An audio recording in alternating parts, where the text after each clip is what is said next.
welcome to Warlord Nipple's military tutorial part 2. I had some questions on YouTube about someone asking about, Mr. Brett Hagar asking about some military things. So, like I said I was going to do, I'm going to go over them. To get a country that's been going through a little bit more, I'm going to load up my Spain Iron Man game, just to show closer how to manage a military later on in the game when you have more money and your country is larger. The first question he asks is in regards to how to manage an army in wartime and in peacetime. Generally, that's going to be let's go 1 day so that fixes itself. This is clearly wrong. I guess we'll have to go for the whole month to fix that, but whatever. Clearly, I'm making $109. Clearly, like what you're going to want to do in regards to your army is you generally, if you go down here to the ledger or you press L, this will show you an index of just other countries around you. Go to military and go to armies, and you click total, and it'll show you the total of countries around you. Generally, what you're going to want to do is make sure you have a similar amount to your neighbors, as long as it stays within your force limit, which you can find here on the military page. Your force limit is how many troops your country can support without it costing you a ton.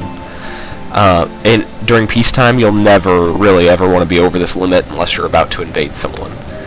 So it's a good idea to always keep your army under this amount, or each army over will start costing you a ton. If you see, my own army's only cost 38.95. If I were to go over 135 right now, it would start costing me a lot.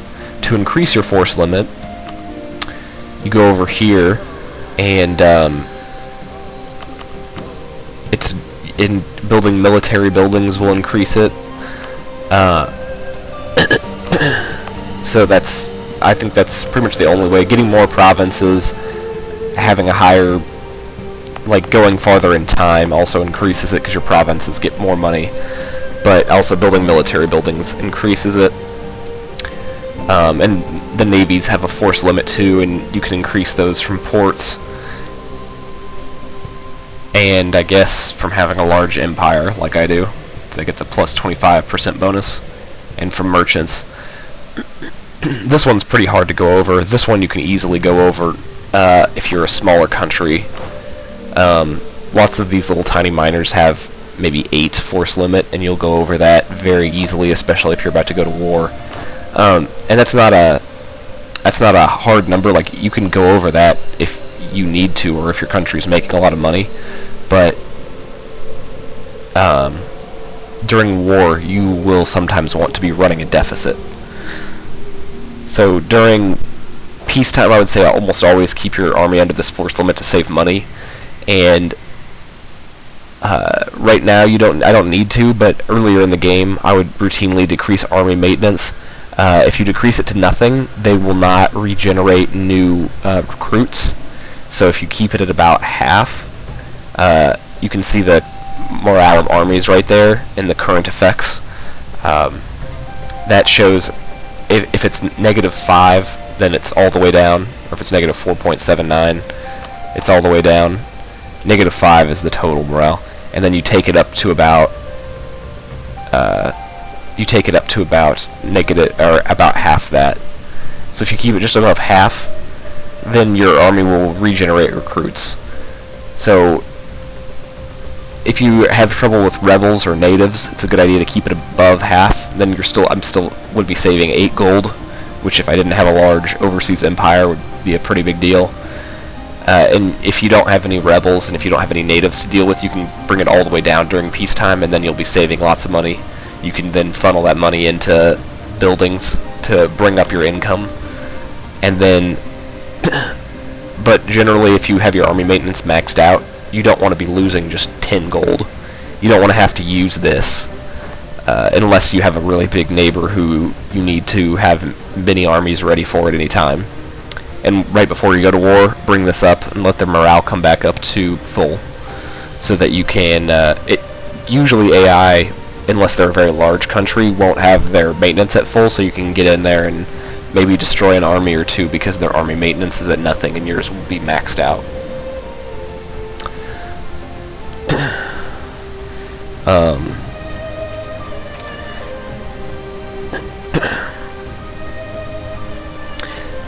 He asks, how does an army balance with the overall economy? I kind of explained that with force limit, but generally what you're going to want to make sure to do is just always have maybe 1 or 2 extra gold in your expense, like with everything maxed out, maybe have 1 or 2 extra gold at all times in your balance. I'm just going to go a month so it'll fix this to show you the actual amount that I'm making. So you're going to want to have a little bit of gold here, especially in the early game. You're not going to have anywhere near this much. I only have this much because I have a large North American country, or lots of large North American stuff over here. So you have several colonies. But early in the game, and especially as like a German country or maybe an Italian that isn't going to have a lot of colonies or be able to do a whole bunch with trade. As you can see, I make most of my money from trade. You will want to just have maybe +1 or +2 gold and go to this military ledger and make sure that anyone that you're about to fight or could possibly be an enemy, you have a similar amount of units to them.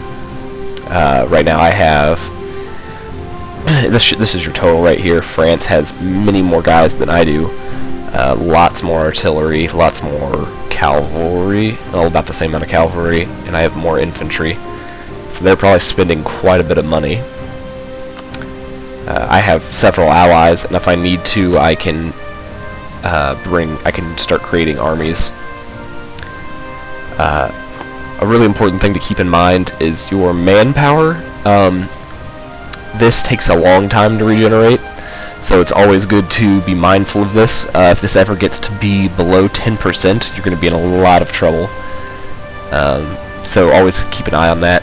And during war, you can run a deficit. You can run a very large deficit. I have had wars as England when I'm fighting France, where I take routinely, I will take maybe 20 or 30 loans of 100 gold.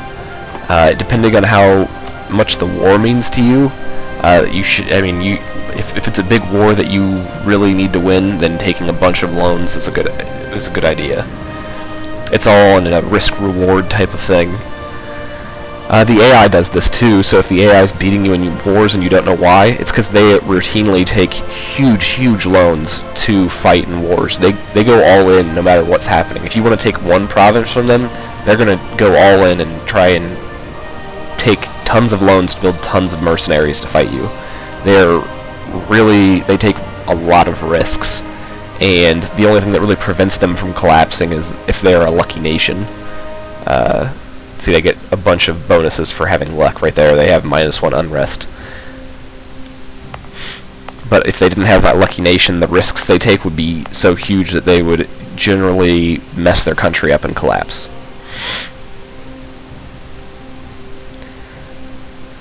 So if you feel like if you're new to the game, definitely turn off lucky nations. That pretty much makes AI and you even, as opposed to giving the AI this huge bonus.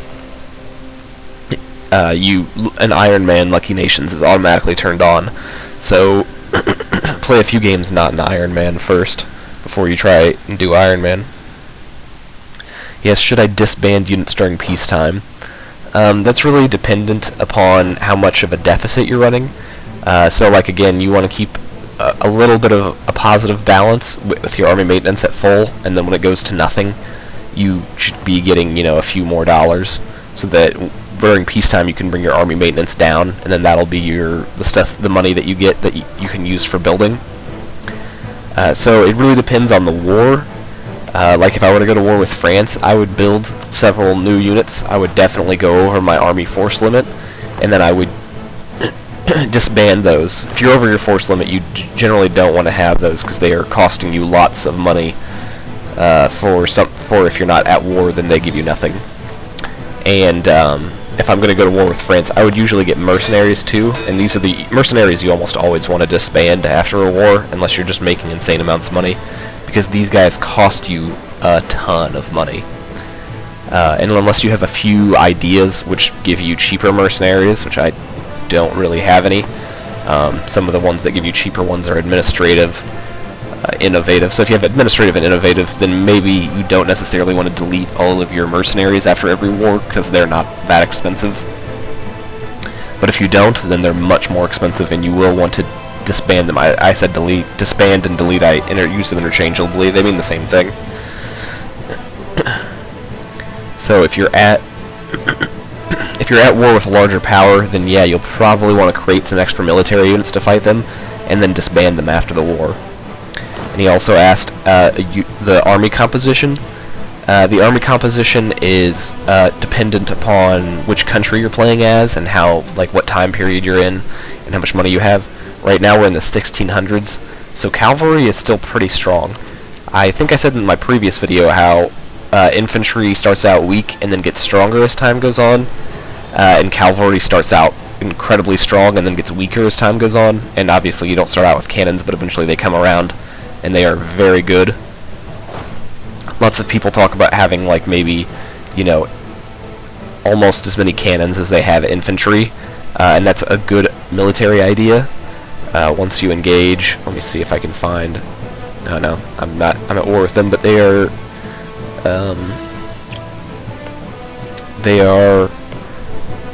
already taken over. Let's see, I was gonna see if I could find someone to go to war with to show the military system again.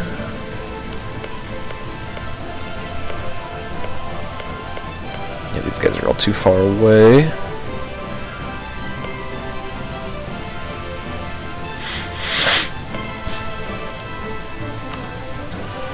I can't right now. Let me save this game, and I will go to a French game.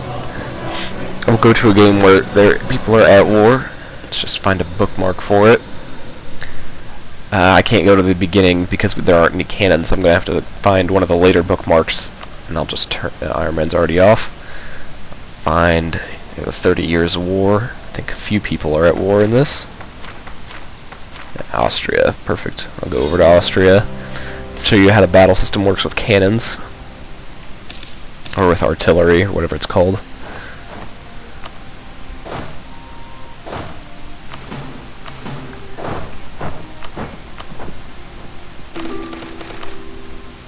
A whole bunch of heretic princes.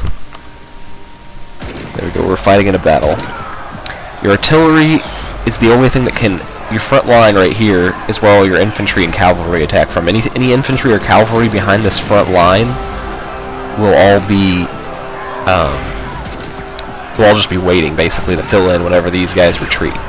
Your artillery can attack from behind them, so a lot of people want to keep as many artillery as they have infantry, because if you had, for instance, an artillery here, here, here, here, like if you had 1, 2, 3, if you had 7 artillery, they would be able to shoot all these infantry, and these infantry wouldn't be able to do anything to attack them. That's why an army with exclusively artillery is really bad, is because artillery can't really defend itself. All it can do is shoot over your infantry and cavalry to hurt the enemy, and it does a lot of damage. So if you have a lot of artillery, your armies will be very, very good. Usually this is, for new people, this is what's why the AI beats them so often. Because the AI will have lots more artillery than they do, and it'll just be destroying their infantry. So yeah, it's generally a good idea to have a lot of artillery, but of course the problem with that is artillery is very expensive to build, and it costs a lot to maintain. It costs about 3 times as much as an infantry. If you can if you can afford it, though, they are very, very good to have in large numbers. And the amount of cavalry you have in your army, the composition of the cavalry, is dependent upon what tech level you are. See, as a Western, it says you cannot have more than 50% cavalry compared to your infantry in a battle, or you suffer an insufficient support penalty. This basically means that you can't have, if you have, see, we get the army's cavalry ratio is 36%. Basically, that means you can't have more cavalry than you do infantry. You have to have at least,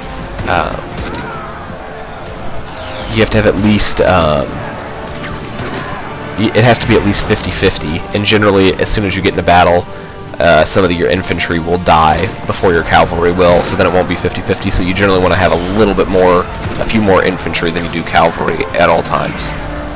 And I mean generally, I say generally because in the early game, cavalry is so powerful that this bonus doesn't really matter. But that's dependent upon your tech level, or if you're Western or not. You can find that right here. Now I'm going to pull out and go and show you a different country, and it'll have a different amount to get that cavalry bonus, which is pretty big, because if you can have more, if you can field more cavalry than you can, and get that bonus, that will obviously be better, because cavalry are so much stronger. I'm going to go over to the Timurids, and they almost always get this, and now I can attack. I'll just attack them right now. You cannot have more than 100% cavalry compared to your infantry in a battle.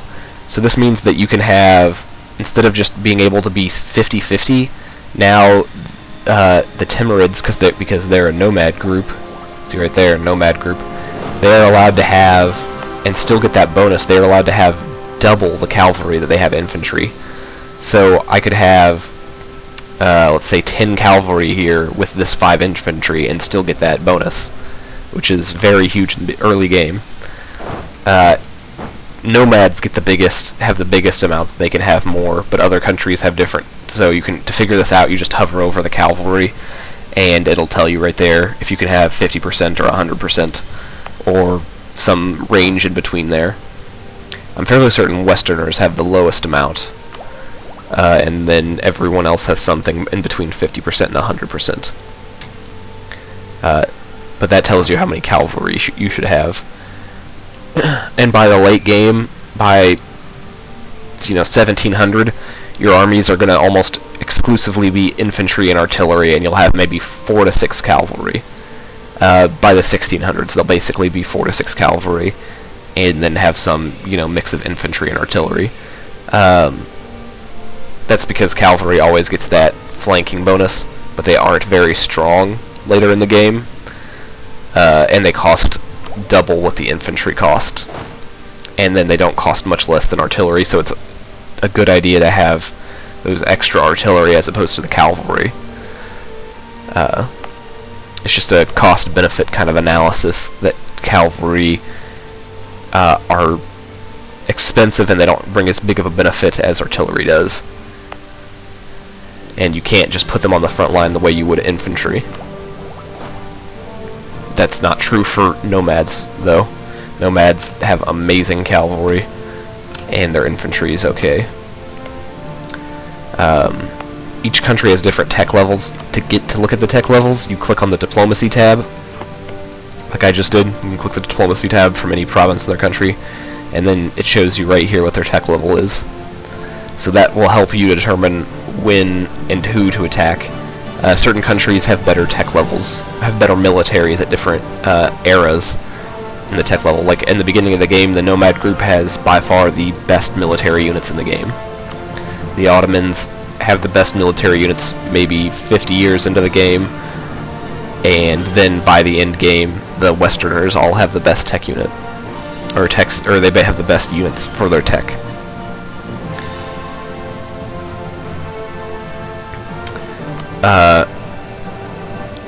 Brett Taylor also asks, what do I do if someone declares war on me? That's very dependent upon who is declaring war on you and what their capabilities are of reaching you.